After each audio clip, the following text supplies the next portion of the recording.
Yorana à toutes et à tous et soyez les bienvenus sur votre émission 100% football local sur Fais-nous en foot. Au programme de cette semaine, nous verrons ensemble une rencontre de la Ligue 1 entre l'AS Vénus et l'AS Tayarapu, la détection des talents à la Fédération tahitienne de football, la formation préparation physique avec Léo Michelet et enfin nous terminerons par les brèves de la Fédération tahitienne de football avec la Pro League et les Tikitoa. Mais tout de suite, une rencontre de la Ligue 1 entre l'AS Vénus et l'AS Tayarapu, c'était vendredi soir au stade de Mahina, le résumé en images.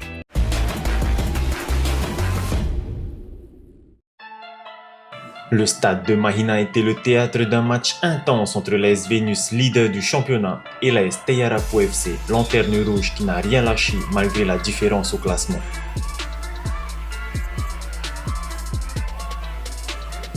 Dès la 26e minute, l'AS Vénus ouvre le score grâce à Manu Arishan qui profite d'une opportunité pour envoyer le ballon au fond du filet. Au retour des vestiaires, l'AS Tayarapu FC réagit rapidement et à la 52e minute, Charles Burns égalise en reprenant une balle parfaitement placée.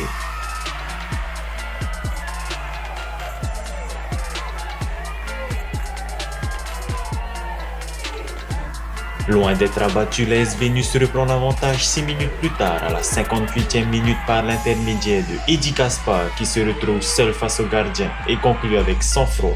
Sa célébration et son but enflamment le public.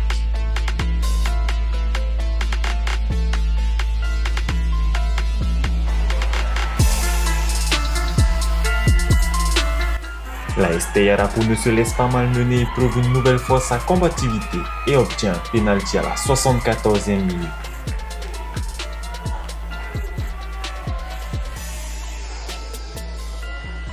Et c'est le jeune Owen Teiri qui se charge de transformer et permet à son équipe de revenir à hauteur de 3-2. Alors que le match semblait se diriger vers un résultat nul, l'AS Vénus pousse en fin de rencontre et dans le temps additionnel, le capitaine Teo Nuitero libère son équipe en inscrivant le 4e but, scellant ainsi la victoire pour son équipe. Voilà, mais on savait déjà qu'on est l'équipe à battre pendant le championnat. C'est une équipe au bas de tableau, mais putain, ils ont sorti un beau match ce soir. Très compliqué de gagner ce match. Et ils ne sont pas venus pour rien, ils sont venus pour nous terrer. Voilà, on a su répondre présent et c'est ce qui s'est passé ce soir. C'était très compliqué. Le coach il a dit il ne faut surtout pas lâcher parce que ces équipes-là, ils nous font endormir et tout d'un coup, ils réagissent d'un coup. Mais c'est ce qui s'est passé là. C'était compliqué. On s'attendait à ça parce que toutes les équipes ils veulent nous battre. Et nous, on savait qu'il fallait tout donner, même si c'est une petite équipe. Et voilà le résultat qu'ils ont donné ce soir, c'est incroyable. Et nous, on a su répondre présent.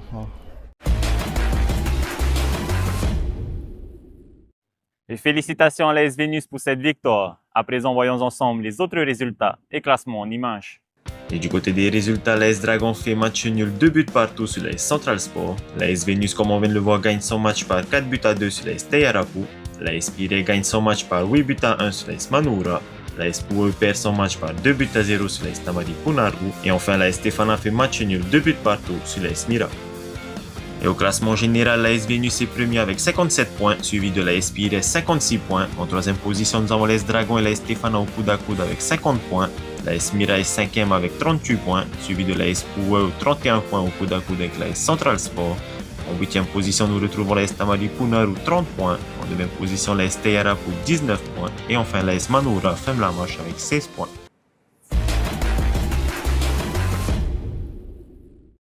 Cette semaine, la Fédération tahitienne de football a mis en place la détection des jeunes talents qui sont l'avenir du football polynésien. On écoute Vincent Maté qui nous en dit plus.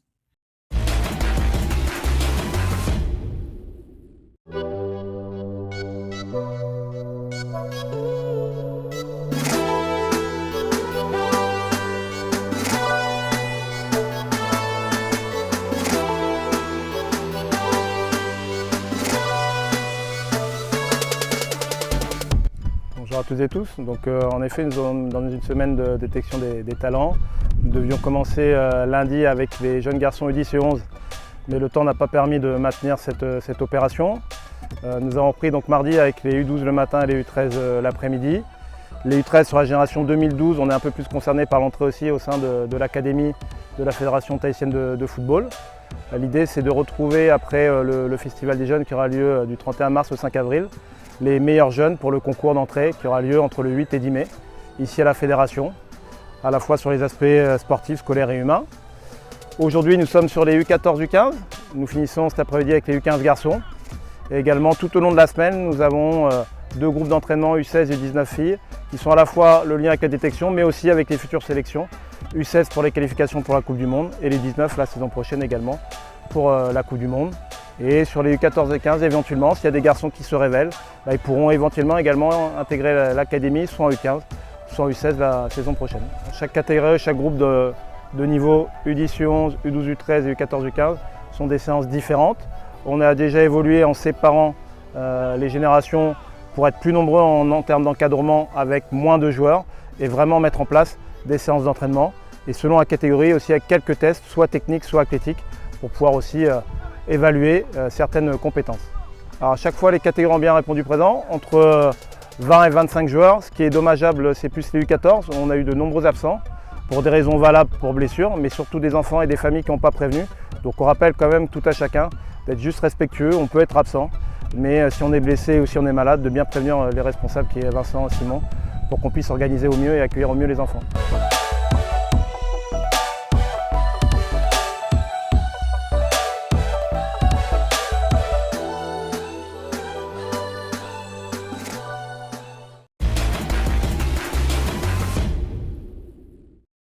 Et toujours du côté de la Fédération thaïsienne de football, Léo Michelet a mis en place une formation de préparation physique avec les élèves du BMF, mais également pour les éducateurs des autres clubs.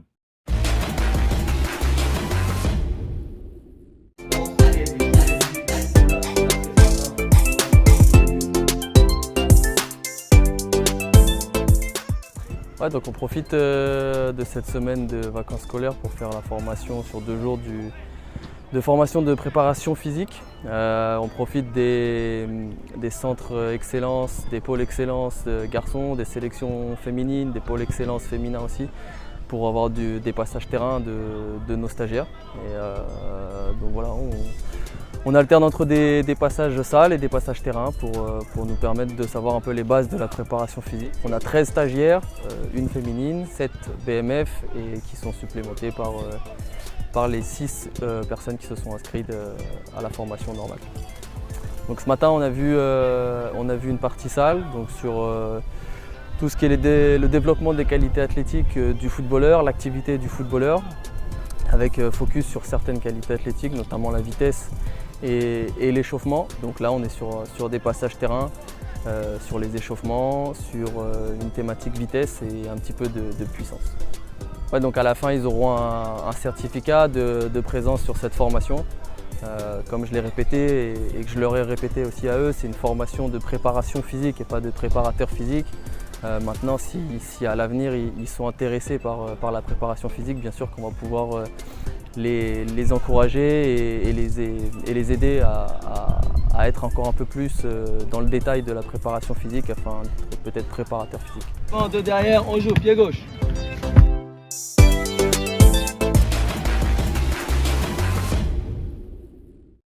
À présent, dans les brèves de la Fédération thaïsienne de football, tout d'abord, nous voyons ensemble la Pro League avec 2 grandes équipes de la Polynésie qui souhaiteraient s'engager. On écoute Franck Castillo, secrétaire général de l'OFC, qui nous en dit plus.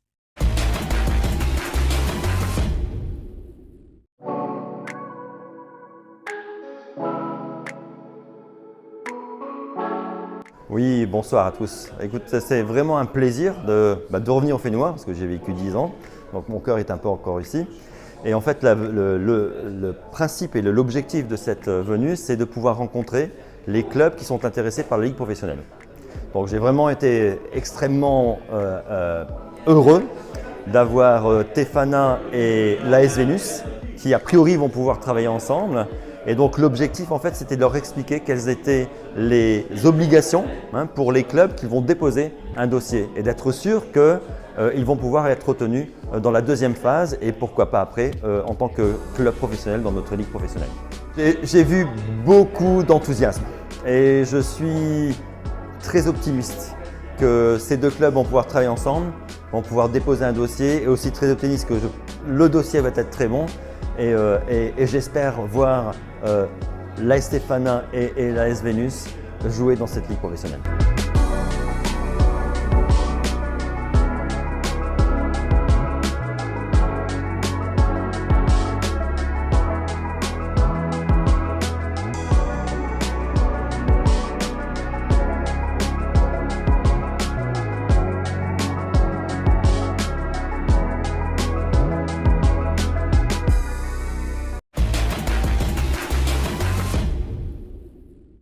Et enfin, avant de terminer, direction les Bahamas avec nos Tikitoa qui sont actuellement en préparation pour la Coupe du Monde de Beach Soccer. On remercie Maheanu Pihatarioe pour ces images.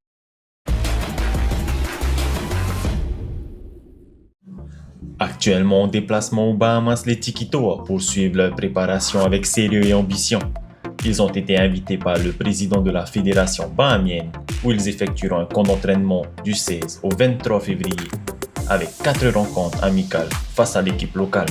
Mais pour nos Tikitoa, cela représente un objectif beaucoup plus grand qui est la préparation à la Coupe du Monde de Beach Soccer qui aura lieu aux Seychelles. Lors de ces rencontres, les Tikitoa ont pu enchaîner les matchs pour finir leurs automatismes et aussi tester de différentes stratégies. Avec cette préparation intensive, les Tikitoa affichent clairement leurs ambitions pour briller sur la scène mondiale et faire honneur au beach soccer tahitien lors de la Coupe du Monde.